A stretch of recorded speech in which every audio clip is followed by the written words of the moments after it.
Chairman Goodlatte, Chairman Gowdy requested this interview as a part of a joint investigation by the House Judiciary Committee and the House Committee on Oversight and Government Reform to conduct oversight into the Department of Justice's investigation of former Secretary Clinton's handling of classified information and related matters.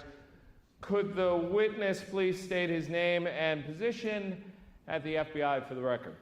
Peter Struck, Deputy Assistant Director, Human Resources Division.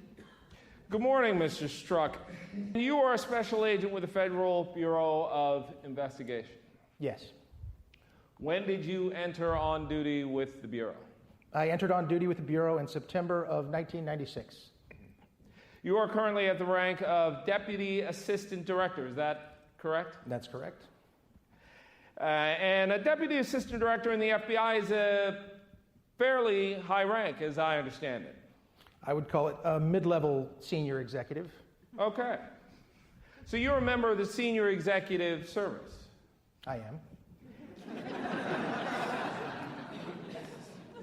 And prior to your current assignment in the Human Resources Division, you were in the Counterintelligence Division? Yes. Okay. Before you were promoted to Deputy Assistant Director, you yourself were a section chief. What section did you supervise? The espionage section. Okay. Very generally and very succinctly, what does the Counterintelligence Division do? What does a counterintelligence agent do? So there's a blend of both intelligence type work and investigations that go on, as well as criminal work. The way the Bureau looks at counterintelligence is broadly any foreign adversary, any foreign nation who is working to clandestinely work against American interests, whether that is the government of America, the executive branch, the legislative branch, or into areas of private industry through things like economic espionage. So the mission of the FBI domestically is to protect America, not only the government, but America broadly, against any number of foreign actors, the government of China, the government of Russia, anybody who has a foreign intelligence service working against us. I have heard that you are regarded as the #1 counterintelligence agent in the world. Comment on that?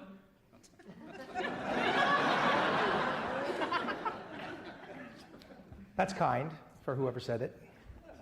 I believe there are a number of very competent, qualified FBI agents who have spent their careers working counterintelligence, love the work, love protecting America, and I would count myself in that group. Within the last week or 2 weeks, there was media reporting that you were escorted out of the FBI building, that your security clearances were suspended. Is that correct? Yes, I would add they are reinstated as of this last weekend for the purpose of allowing me to review material in the FBI's possession and appear here today.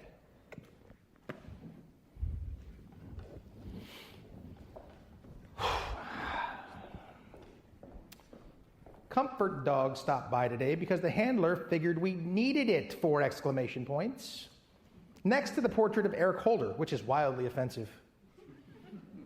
Jim Comey gave me another big arm around the shoulder hug after meeting Lynch on Wednesday. He's proud of you. I think it's really cute.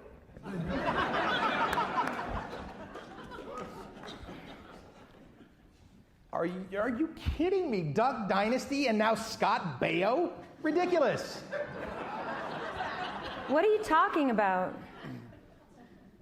Wait, is that who is speaking at the convention? Charles in charge? That's the best they can do? Laughing my fucking ass off. It's pathetic. That's unbelievable. My God. Thank God it's not on. It's on. PBS. Republican snark. No, I will not be sucked in. The douchebags are about to come out. And oh, Bob Dole. This is pathetic. God, production of PBS sucks tonight. Oh, wow. Donald Trump is an enormous douche. How was Trump, other than a douche? Oh, the whole thing is like living a bad dream. God, it's just a two-bit organization. I do so hope his disorganization comes to bite him hard in November. It has to, right? Right?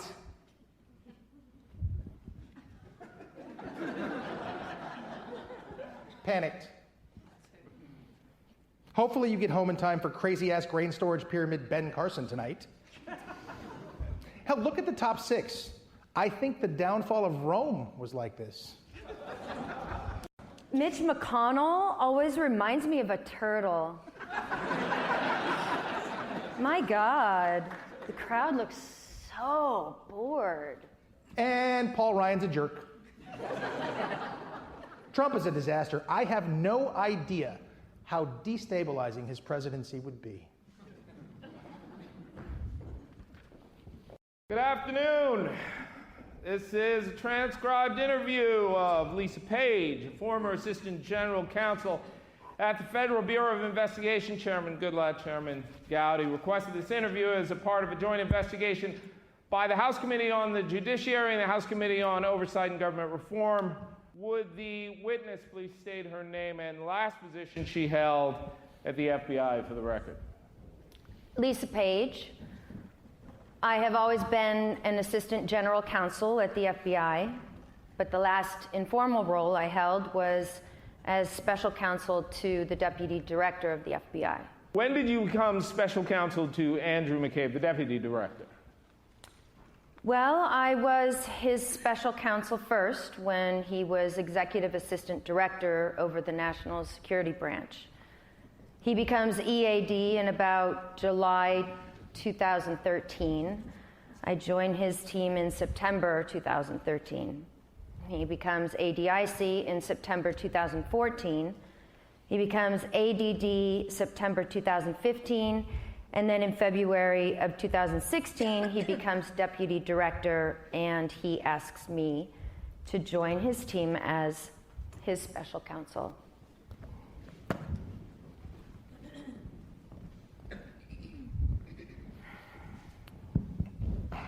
About to read the Clinton email letter while I listen to Cory Booker. He's doing very well. Boy, Bernie better not F this up. Winky face, smiley face.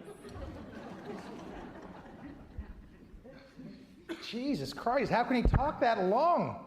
Question mark, exclamation point, question mark, exclamation point, question mark, exclamation point. Congrats on a woman nominated for president in a major party. About damn time. That's cute, thanks. Chills. Just because I'm a homer for American democracy that way. Yeah, it's pretty cool. She just has to win now. I'm not gonna lie. I got a flash of nervousness yesterday about Trump. I want to believe the path you threw out for consideration in Andy's office, Dash, that there's no way he gets elected, Dash. But I'm afraid we can't take that risk. It's like an insurance policy in the unlikely event you die before you're 40.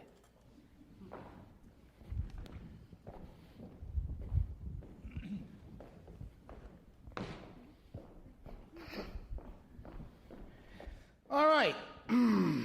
It's a text from, I want to go to August 15, 2016. Quote, I want to believe the path you threw out in Andy's office, Dash, that there is no way he gets elected, Dash. But I'm afraid it's like an insurance policy in the unlikely, we can't take that risk. It's like an insurance policy in the unlikely event you die before you're 40, unquote. And that was Agent Strzok to you? That's correct. All right. Quote, I want to believe the path you threw out in Andy's office, unquote. Did you understand the quote, unquote, you to be you? Lisa Page. I'm sure that it is. And Andy would be whom?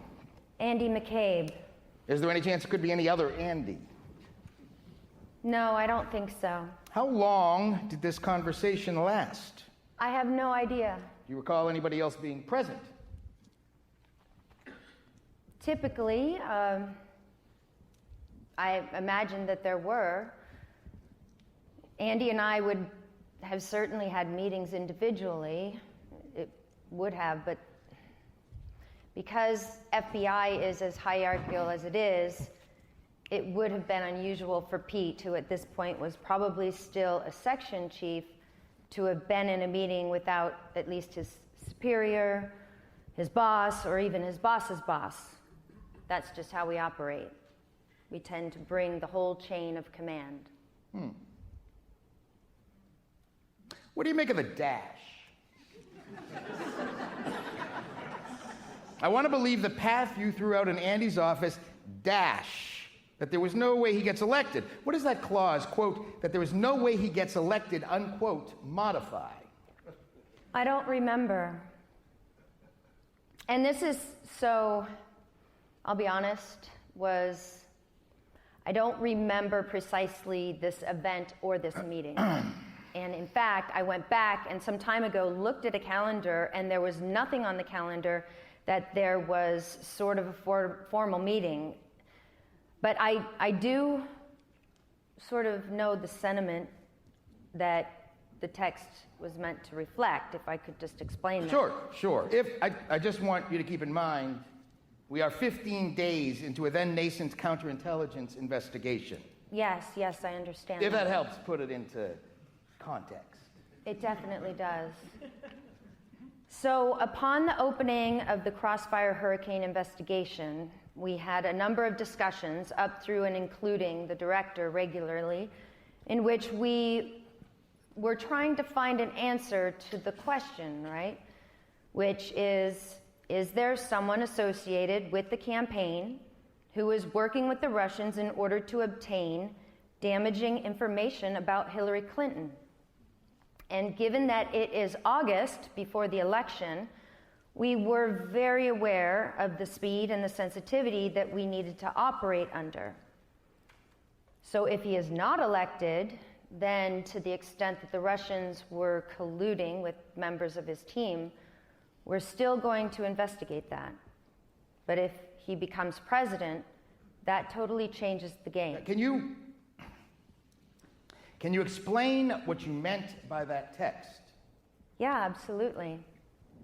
And so in the context of what just said about the path, my point here, and there has been a tremendous amount read into this that is absolutely inaccurate. The point I was making there is it is unlikely that you will die before you're 40, but you still act in a way that addresses that possibility. That is an analogy to somebody saying, hey, look, every pollster and talking head thinks that Secretary Clinton is going to be elected. And my responding, well, that may be true, but nevertheless, we need to responsibly investigate this in the unlikely event, based on the polls and the pundits and the experts, that candidate Trump is elected.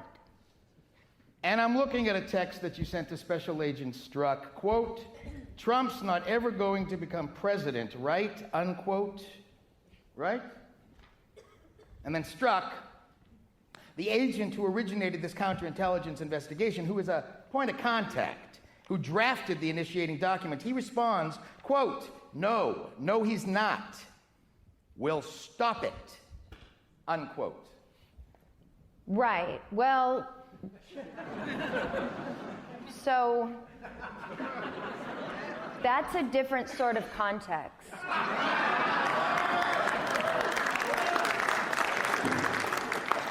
Which I'm happy to explain. The one thing I'll note, the reason Pete opened it is that it was a Sunday. So the reason he's both the originator and like the approver is because it was a Sunday and there's nobody around. July the 31st is a Sunday. You are correct.